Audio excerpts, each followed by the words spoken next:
Nei, sjø, dette var jo bare noe som oppstod. Akkurat som du planter en plante, og så vokser planten opp. Men du hadde ikke regnet på at det skulle bli en stor plante. Og sånt var jo dette også bare et eksperiment.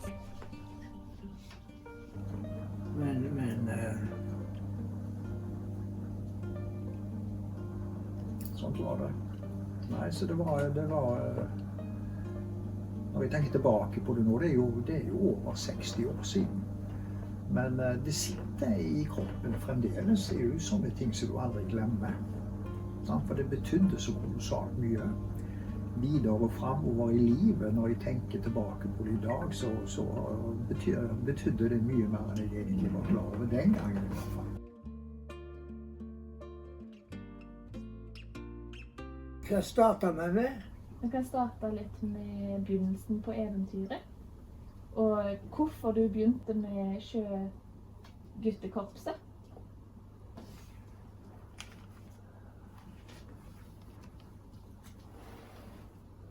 Ja, skal jeg bare begynne?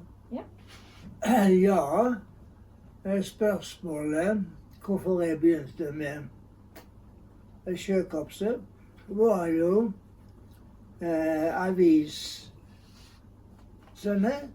som da kunne fortelle at ungdomskriminaliteten bredde seg ut i Haugesund.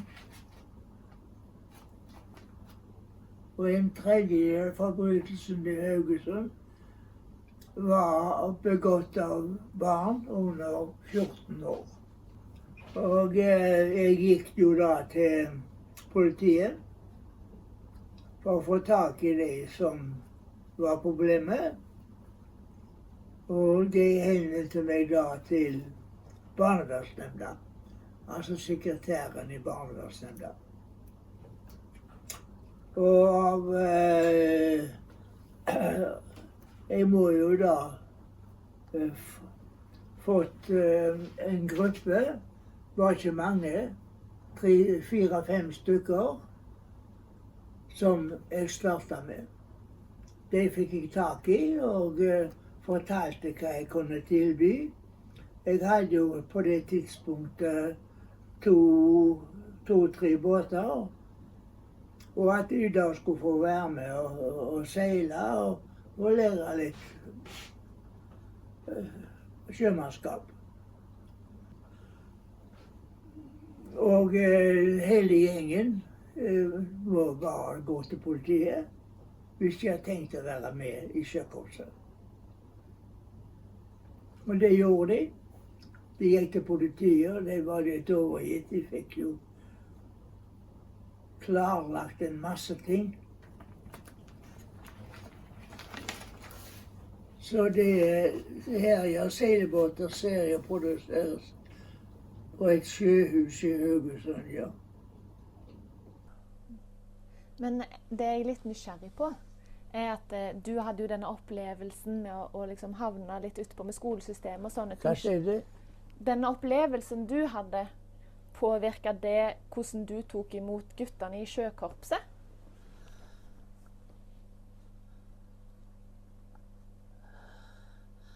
Nei, jeg har jo lurt jeg har lurt på flere ganger hvorfor jeg startet sjøkorpset.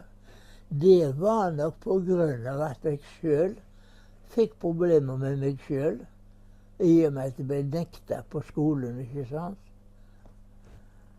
Og at jeg selv ble straffet så voldsomt. Det er jo helt vanvittig at på grunn av den saken så skal jeg nekte videreutdannelse. Det var det de gjorde. Hvorfor jeg begynte med det sjøkorpset, at jeg så at her kunne det gjøres noe. Og jeg kjente jo ingenting til denne gjengen. Jeg visste ikke hvem de var.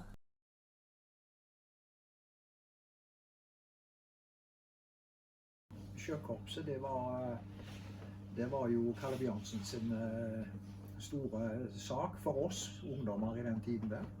Vi kom jo inn i sjøkorpset i 1958-1959, kan jeg tenke meg. Ja.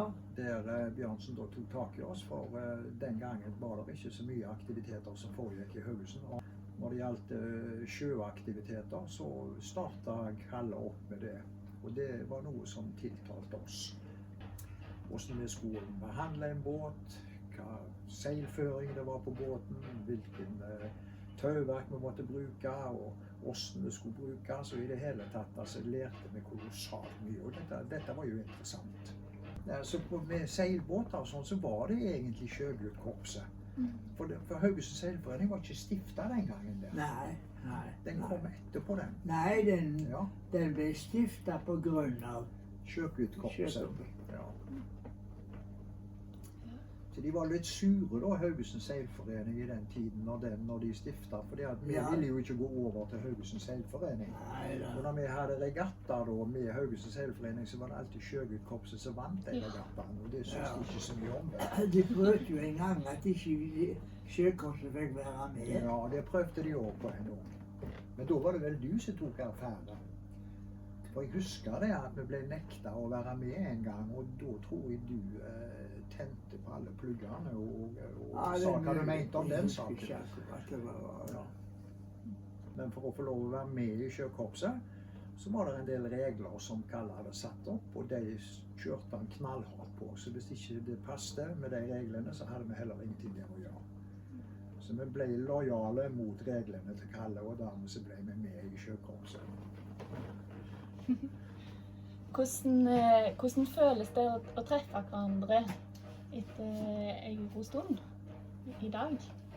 For meg så synes jeg det var litt stort, for det er jo en som jeg har tenkt på mye opp gjennom tidene. Jeg har jo ikke hatt så mye kontakt med han, men han har alltid ligget i hjertet mitt da.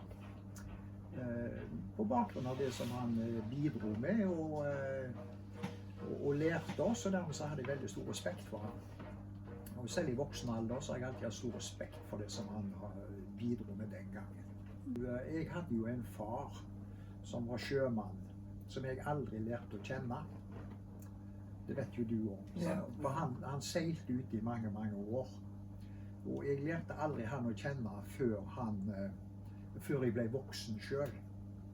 Så de tingene som jeg lærte, det lærte jeg om han Kalle. Forstår du? Han var en farsfigur for meg i den tiden der.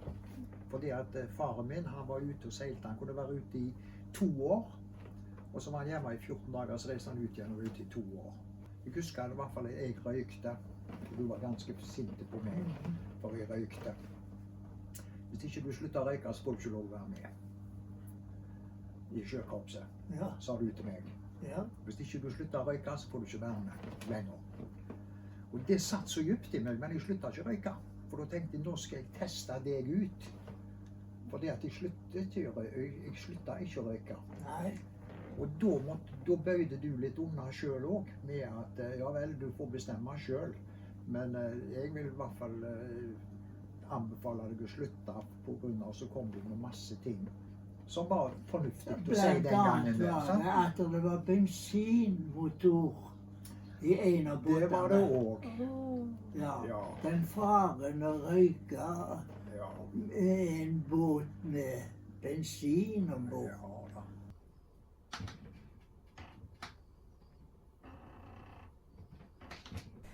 Kan vi spole enda lenger tilbake i tid? Har du lyst til å fortelle litt om oppveksten din? Det var jo harde tider. Så under oppvoksen så var det mye krig. Hvorvidt jeg på skolen jeg var jo mer opptatt av krig. Sprengninger og sånt. Akkurat skolevenn. Jeg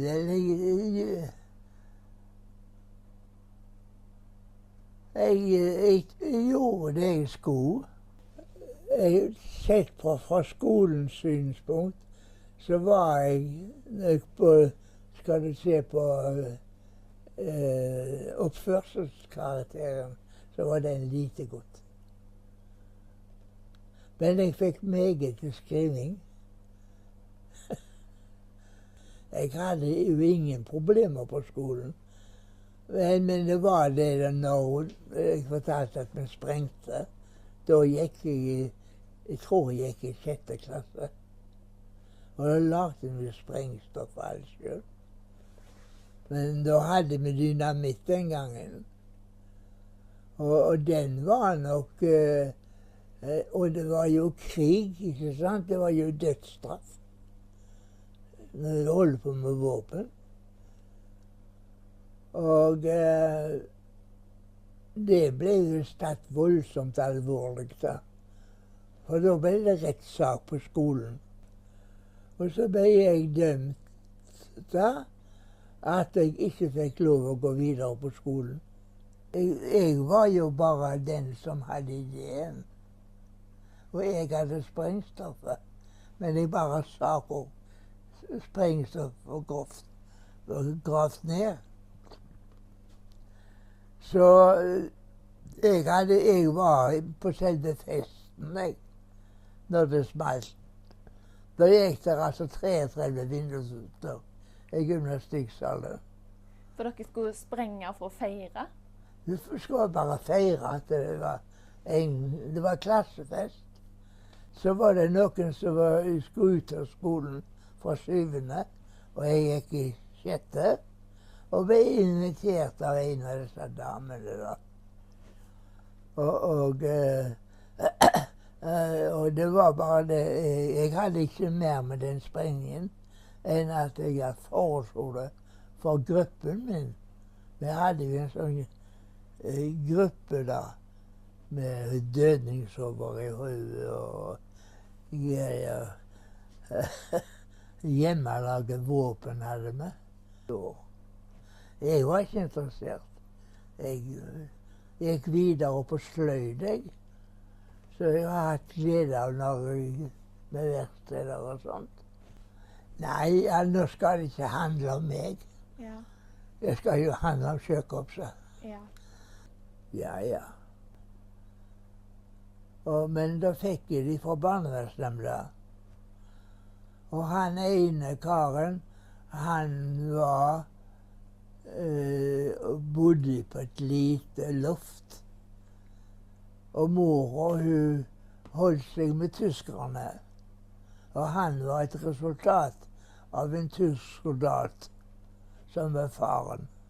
Han har vært nede og besøkt ham. Han har vært nede nå. Ja. Han ble jo en ganske god forretningsmann. Og også på August Mekaniske så hadde han en hel avdeling som han drev for. Så han er i live fortsatt. Og han andre, han kom jo hjem og fant faren sin hengte på kjøkkenet. Så skar han ned. Gjemte han til hvis ikke mor skulle finne han.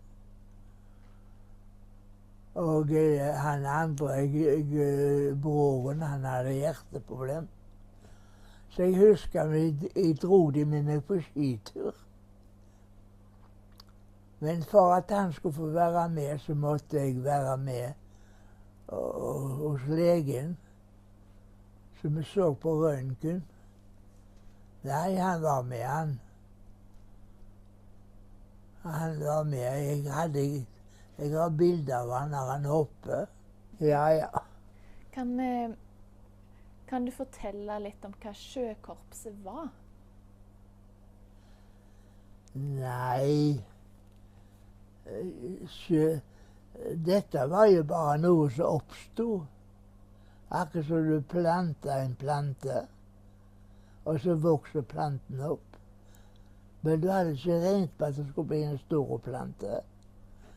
Og sånt var jo dette også bare et eksperiment. Det var bare et forsøk på samme måte. Jeg lagde jo maskiner. Jeg lagde alt. Og var på alle slags kurser. Og da har du en idé. Og så vokser dette. Så lager du noe ut av det. Og sånn var det med dette òg. Jeg hadde aldri noen idé at jeg skulle holde på 8-9 år.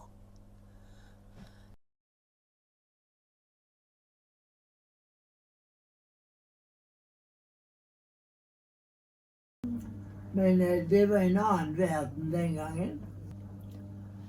Og Det ble folk av oss alle sammen, på sett og vis. Det gjorde jo det i sin tid.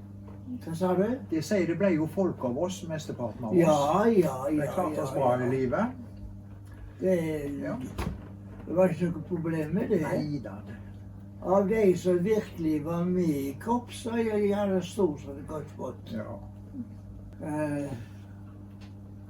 Ja, jeg syns den historien er god når guttene kom fra sjøen, hadde tjent noen kroner. Og så kom de inn på sånn landhandel. Og så der er det ei svære hylle med wienerbrød. Og så sier han 'jeg kjøper den'. Og så sier bror hans 'den andre hylla, den kjøper jeg'. Ja. Den er jo litt tøff. Ja, det er jo det, da. Men Sånt var det. Nei, så det var Når jeg tenker tilbake på det nå, det er jo over 60 år siden. Men det sitter i kroppen fremdeles. Det er jo sånne ting som du aldri glemmer. For det betydde så kolossalt mye. Videre og fremover i livet, når jeg tenker tilbake på det i dag, så betydde det mye mer enn jeg egentlig var klar over den gangen i hvert fall. Men du kan si at det som vi gjorde i den tiden, og det som vi lærte i den tiden, det sitter veldig dypt i meg. Det har det alltid gjort. Så det har jo fått et formidabelt inntrykk, da kan du si, med at det sitter så dypt i kroppen fremdeles etter over 60 år. Ja. Jeg husker det sto et bilde i avisen. Det var jeg og Per, vi tok oss en liten seiltur. Og da seilte vi ut til Kvalsvik, og inn i Kvalsvik. ja. På våren, og da sto det et bilde av oss to da, når vi kom seilende inn med fyret i bakgrunnen, med at våren har kommet.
I dag så må du stjele noe alvorlig før du blir tatt.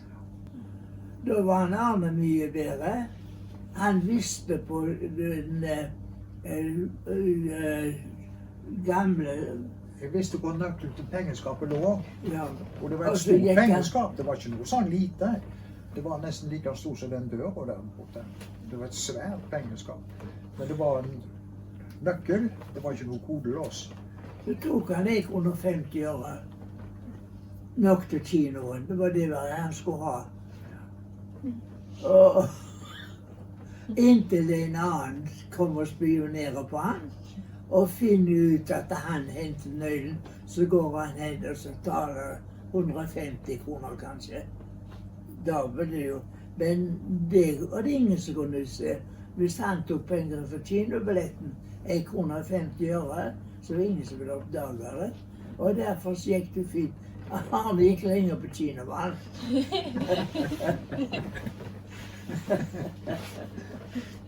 Så fint. Ja da, ja. Kan du fortelle den historien om smellet? Hva om? Om smellet? Når han brutta dynamitt i... Ja, jeg har bare hørt det. Ja.